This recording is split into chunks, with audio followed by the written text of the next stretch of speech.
This podcast was produced on the lands of the Cubby Cubby people. We pay respects to elders past, present, and emerging, and thank them for how they have lovingly cared for and preserved the land, natural resources, and bush medicine in which we are inspired by today.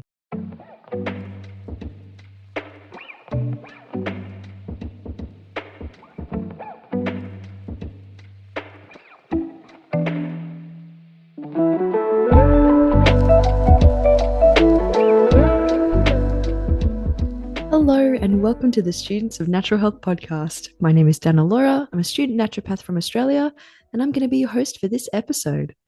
Now, joining me on today's episode is no one. I'm sorry if I sound a little bit more quiet than usual. This is my episode, so I get to run it how I want.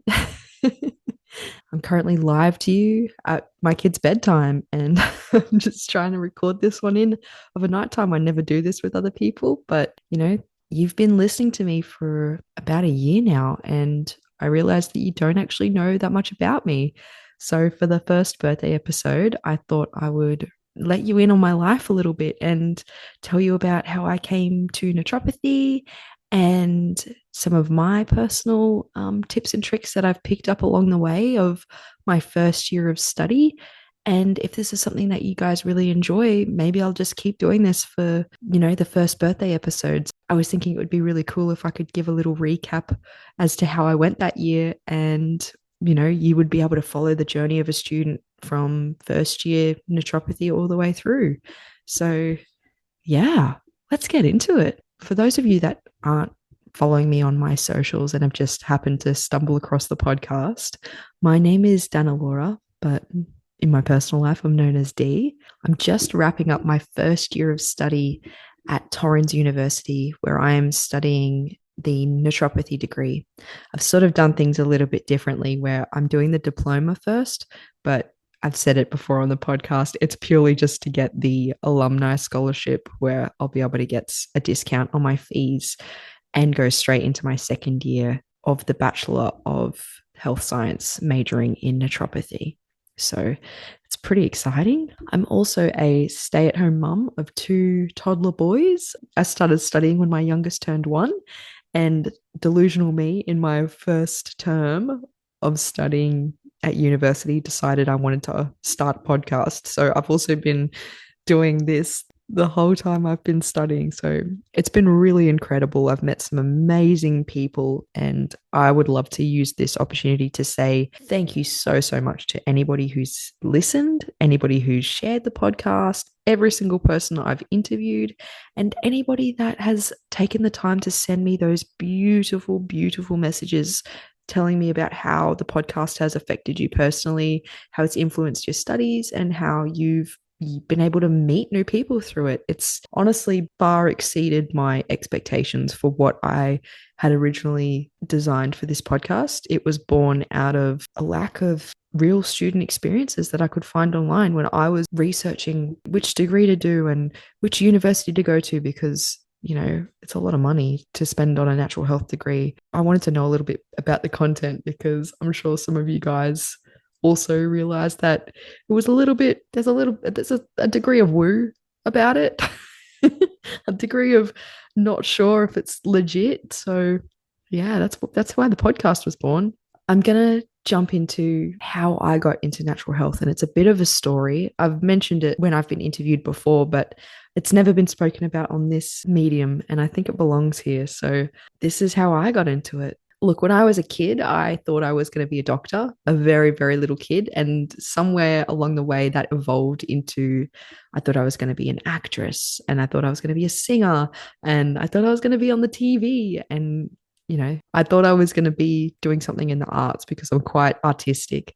And straight out of school, I had discovered my love of film and television, and I enrolled at university and decided I was going to be a director. And I loved camera, I loved film, I loved cinematography, and I loved the really weird art house sort of stuff. So this was straight out of high school, my first time being at uni. Spoiler alert, it's taken me 4 goes to get to where I am now, so buckle up. I started my film and TV, and at the time I had a pretty serious boyfriend and wanted to move out. I think that's like my number one goal, was to just my whole life is just to be independent and move out and have my own place. I just was so in love with that thought of, yeah, creating my own little space on this planet. And I still am. I really love it. That drives a lot of what I do today. But I realized that my film and TV didn't quite align with that goal at the time. You know, having an arts degree and trying to make it in the business, that takes years and years. And I didn't want that. I wanted my house and my boyfriend right now. So I left uni and I decided I was going to get a real job that was going to be able to, you know, fund that dream. You know, I had a couple of little jobs in the interim, like hospitality. I did a bit of retail, all that sort of fun stuff. But I jumped in and I started doing hairdressing, and I wanted to do a trade. I wanted to get a quote unquote real job that was going to sustain me while I figured out what exactly it was that I wanted to do in this life, and also, you know, provide me the opportunity to move out. But it was interesting because just before I started my hairdressing, I had this thought that I really wanted to be a midwife. I didn't want to jump straight into university again because I just left, and that's a pretty expensive way to figure out what you want to do.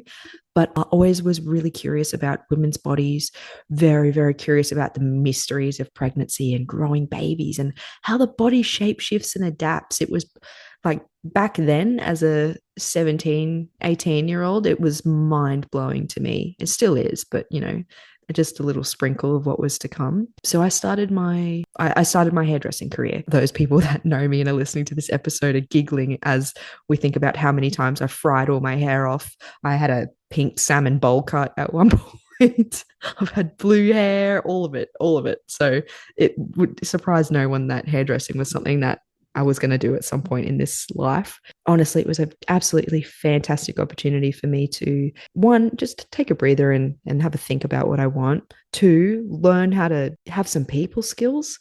It was incredible interviewing people every day in my chair about, you know, their life and their job. And, you know, of course, what do you want with your hair done? But it taught me really valuable skills and how to make people feel really comfortable in small talk. Working in a natural health field and interviewing people about quite personal aspects of their life, having the ability to make somebody feel comfortable and safe with you was something that I can see now was something that I learned back then, and it's really valuable now. Hairdressing was also a great opportunity because I was talking to so many women who were pregnant, and I was talking to a lot of midwives and nurses, and I was able to get little glimpses into what it was like. And I fell in love with the idea of becoming a midwife to the point that I'd actually made it a piece of my personality. Like I was in every single moment of my spare time watching documentaries, listening to podcasts, specifically like the Midwife Cauldron podcasts, making a midwife podcast. I was listening to so many podcasts.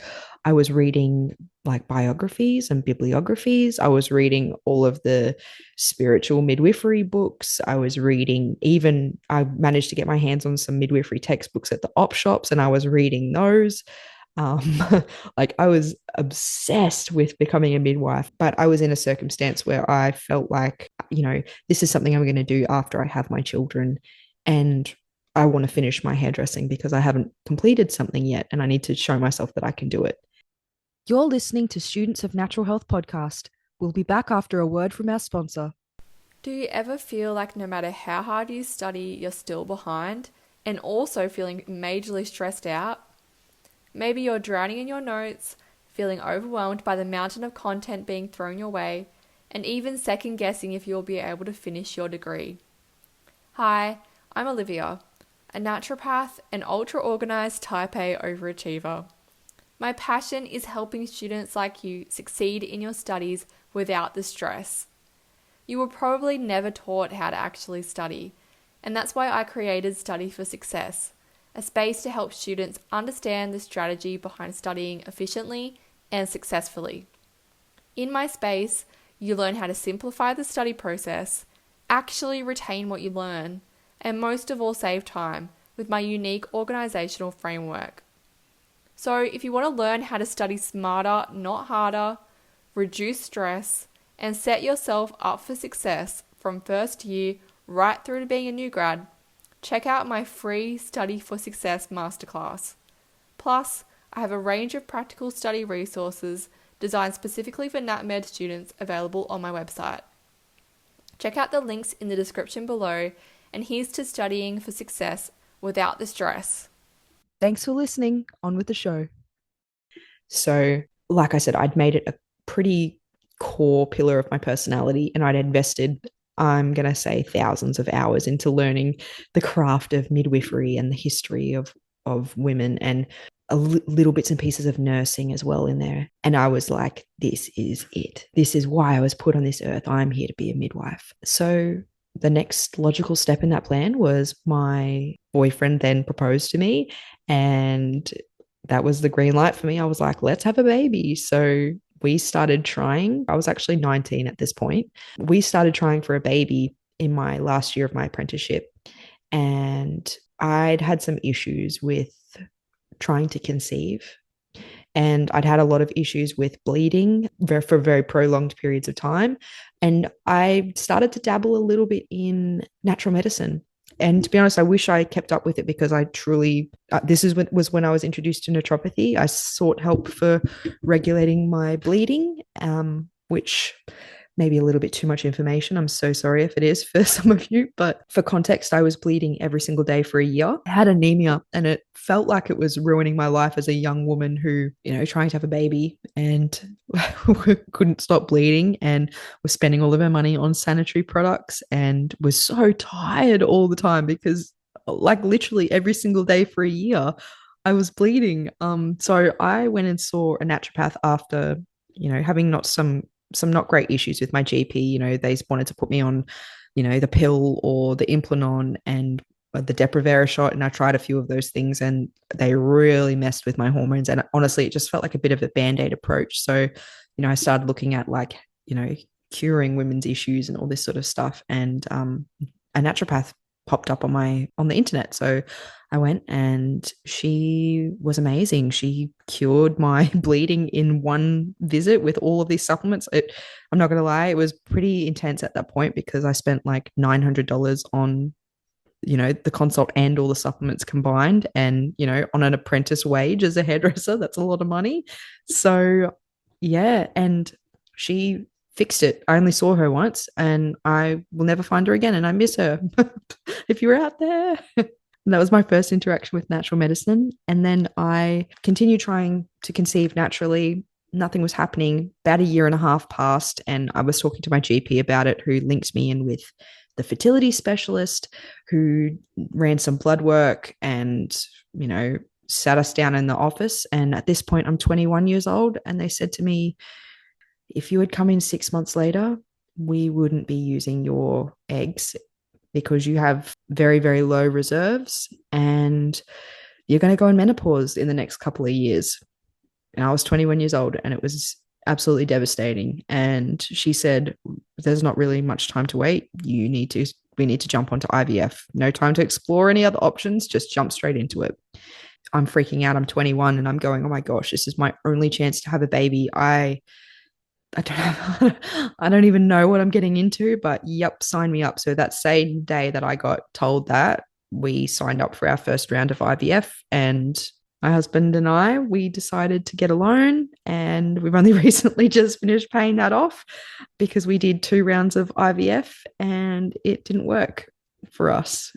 And it was absolutely devastating. For those of you who don't know, like, it's sort of difficult to explain what that's like to people that haven't gone through it, but the mental and emotional and physical strain on your body that process is, I wouldn't wish that on anybody. But I'm in a place now where I can look back on my life and I can go, I can see where that's going to serve me later in life, because that, really ignited a passion for women's health within me, and fertility, and women's health education around concepts like contraception, birth control, fertility, optimizing your fertility, eating correctly, and particularly in that young women's age bracket. It would have been invaluable for me personally, to have somebody say, hang on, there might be another alternative here than jumping straight into IVF, or maybe we should consider getting your body into an optimal state before we jump straight into IVF, because we did 2 rounds of IVF and they failed. And, I kind of got to a point where I'd fallen into quite a depression, and I sort of said, enough is enough. I can't do this anymore. So I finished my hairdressing apprenticeship and I enrolled to do nursing because I figured, well, I can't wait for the rest of my life for a baby. It might not never happen for me, and I have to accept that. I have to start doing things that I can control. And I still didn't want to let go of being a midwife because, as I said before, I'd made that into a core piece of who I was. But I sort of figured maybe I'll do nursing, and that could be my plan B, because I don't feel like hairdressing is my plan B. I didn't really, in the heat of depression, I didn't really identify myself as a hairdresser anymore. I'd put so much energy into trying to have a baby and that not working, and I just needed a fresh start. So I jumped in and I started my nursing. So this is the second time I've tried to attempt university. Spent that year really looking after myself. I cleaned up my diet. I started Taekwondo. I booked a holiday with my husband. We just focused on each other, and I started my nursing, and I was working in a pharmacy at the same time. And I was so happy. I loved it. I loved my life. I loved nursing. I was being really fueled by this world of terminology that I'd been listening to and I'd been glamorizing in my head for the last couple of years, and finally I was living it. I got my stethoscope and I had like a pinch me moment. I took a picture of myself in my uniform, and I loved it. As part of this self empowering journey, I started doing acupuncture, and I had a really, really amazing experience where I felt very seen and very heard after being in a very clinical environment with my healthcare providers through the IVF and through my GP and all this sort of stuff. I felt for the first time validated and really heard in a lot of my concerns. And she's looking over all of my IVF blood work, and she smiled at me and she says, I think I can do it. And she says, I don't really say bold claims like this, but I think we could do it. I think we can get you pregnant naturally. And I sort of laughed, and joke's on me. Only 3 sessions. And I went back to her and I said, I'm pregnant. And I was pregnant. I got pregnant naturally. It was absolutely unreal. I had to stop my nursing because I had a few complications with my pregnancy, which involved like pretty severe pelvic girdle pain. I couldn't walk. I was in crutches. I had like a really sexy like belt that held my pelvis together pretty much. And then towards the end of it, I actually went into a wheelchair because I was using an office chair to wheel around my house because I couldn't stand up. I played a lot of Animal Crossing. This was the time in the pandemic. And I had my baby. I had a pretty rough postpartum. I had some hemorrhaging. I had infections. I had retained placenta. I had all the fun stuff. I've tended to gloss over this a little bit, but I am going to mention it here. That was a bit traumatic, especially the infections and the placentas and the internal, a lot of the internal checks and the ultrasounds that I had to have done and stuff. I ended up being medicated and clinically diagnosed with PTSD. And I only mention this now because it became a bit of a barrier for when I was thinking about going back and studying now that I'd had my baby and I still had midwifery, on my brain. And I was like, I'm going to go and do midwifery.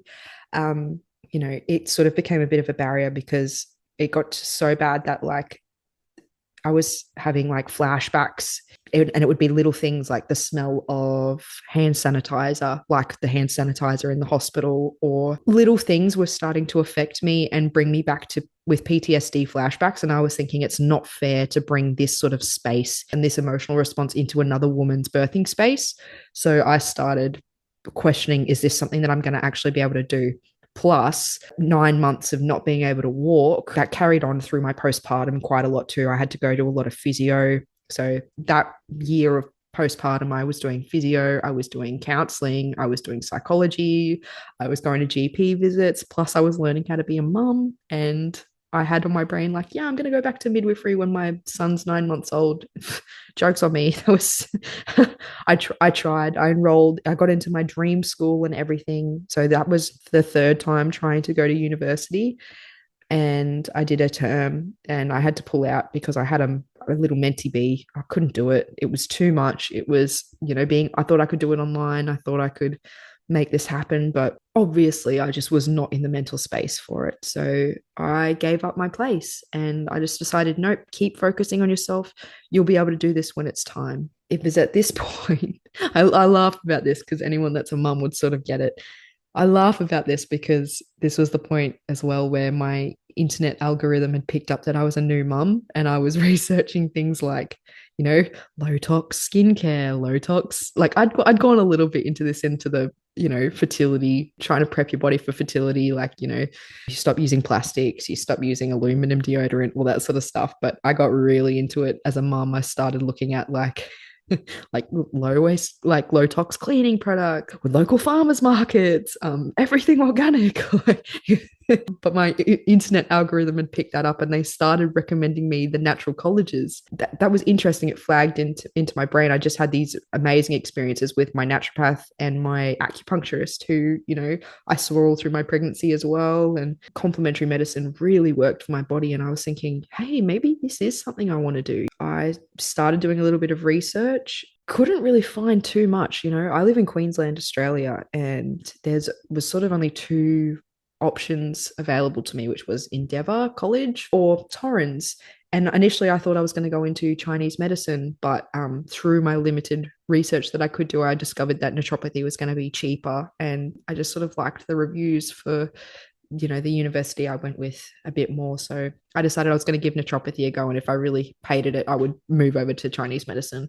So I enrolled to do the diploma, but just a month before I actually started my Instagram after I'd enrolled, and I found out I was pregnant naturally again with my second baby. So I deferred, not knowing what my pregnancy was going to look like, which, by the way, was absolutely incredible. I did yoga through my whole pregnancy. I was walking, I was chasing after my toddler. I think all of that year of really focusing on myself and getting myself well really worked for me. My birth was pretty complication free. I ended up having a cesarean due to all of the stuff that happened last time, and it was very healing actually, and a really great opportunity for me to see and experience that side of childbirth as well. So I always joke, if I'm going to have a third one in a couple of years' time, I got to do it like home water birth so that I've sampled it all. My son had turned 1 and my deferment period was coming to an end, and it was finally time to start my degree. So I did. I started in 2024 at the beginning of the year.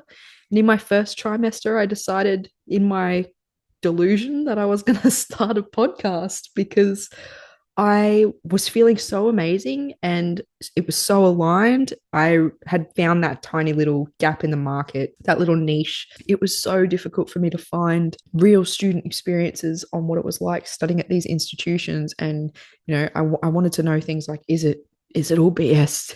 What are the job opportunities like? What's it like from people that have gone through the degree? What's the feedback? Is the uni a good uni? Because what are we up to? 5. This is my 5th time trying to go to uni. So, I'd been around the block a little bit. I sort of knew what I liked and what I didn't like in an institution, but I didn't have the connections to actually talk to somebody about it. So I started interviewing students. And I decided I wanted to create a platform and a resource for other people. So here we are. A year later, I'm finishing my first year. I think actually by the time this episode airs, I will have finished my first year and I'll be enrolled in my second year subjects.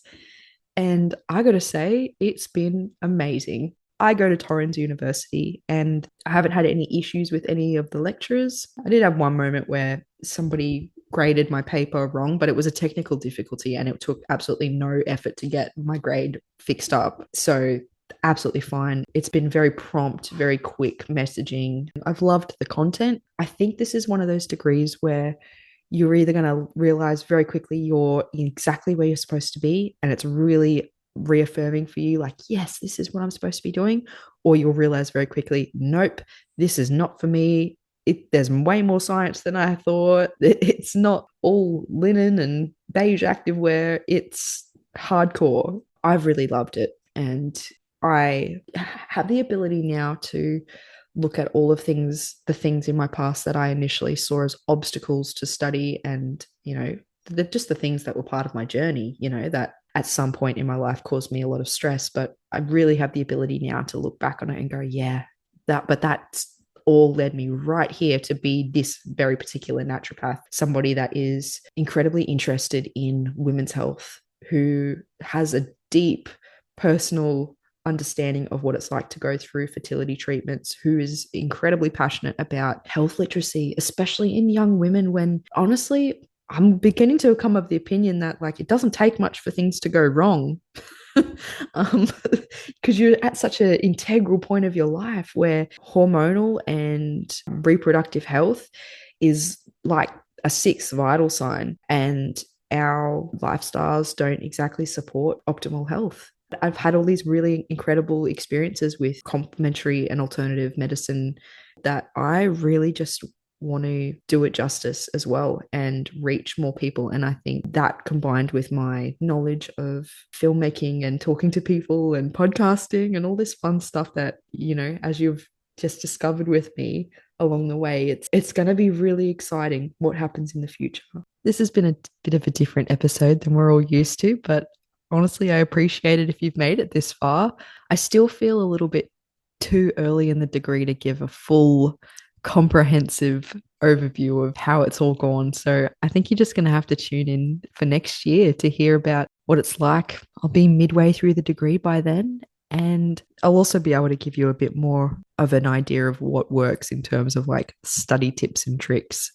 By then, I think it's just a bit too much for this episode. So I'll save that for next year. And as for the future of this podcast, I hope that we're still going. I'd love to make it to 2 or 3 years. And it's going to be super interesting to see where I end up. Right now I'm living at home in a unit under my mum's house. I'm not currently making any money.